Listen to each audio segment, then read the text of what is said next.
खबर आ रही है, समाजवादी पार्टी ने मिल्कीपुर उपचुनाव में सभी मतदान केंद्रों की वेबकास्टिंग की मांग उठाई है। समाजवादी पार्टी ने इसके लिए बकायदा चुनाव आयोग को चिट्ठी लिखी है। समाजवादी पार्टी के यूपी के अध्यक्ष श्यामलाल पाल ने ये चिट्ठी लिखी और मांग की है कि मिल्कीपुर चुनाव में वेबकास्टिंग की जाए और प्रत्याशी को वेबकास्टिंग का लिंक दिया जाए। पोलिंग स्टेशन पर घटना की जानकारी मिलेगी।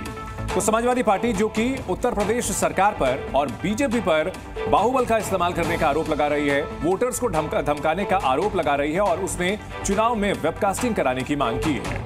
तो बड़ी जानकारी आपको दे रहे हैं। मिल्कीपुर उपचुनाव जो 5 तारीख को होंगे, 8 तारीख को नतीजे आएंगे, 5 फरवरी को चुनाव होने हैं।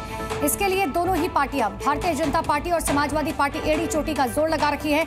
लेकिन इन सब के बीच में अब वेबकास्टिंग की मांग समाजवादी पार्टी की तरफ से की गई, जिसके लिए बाकायदा चुनाव आयोग को चिट्ठी लिखी गई है। यूपी की मिल्कीपुर विधानसभा सीट पर उपचुनाव की तारीख का ऐलान हुआ तो सियासी सरगर्मियां भी तेज हो गईं। एसपी नेता अमित जामई ने बीजेपी पर सत्ता के दुरुपयोग का आरोप लगाते हुए दावा किया कि अगर यूपी के डीजीपी चुनाव के दौरान अपने पद पर बने रहते हैं तो इससे चुनाव आयोग की गाइडलाइंस का उल्लंघन होगा और चुनाव में गड़बड़ी हो सकती है।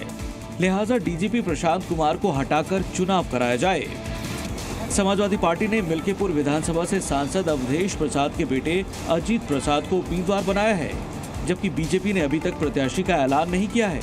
इस बीच अवधेश अपने बेटे के साथ मिल्कीपुर पहुंचे और बीजेपी को घेरते हुए समाजवादी पार्टी की जीत का दावा किया।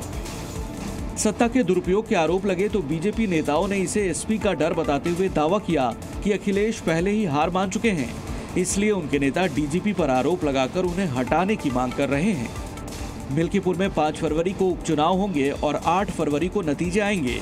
इस सीट पर एसपी की साख दांव पर लगी है, तो वहीं बीजेपी भी लोकसभा चुनाव में मिले जख्म को भरने की कोशिश में है।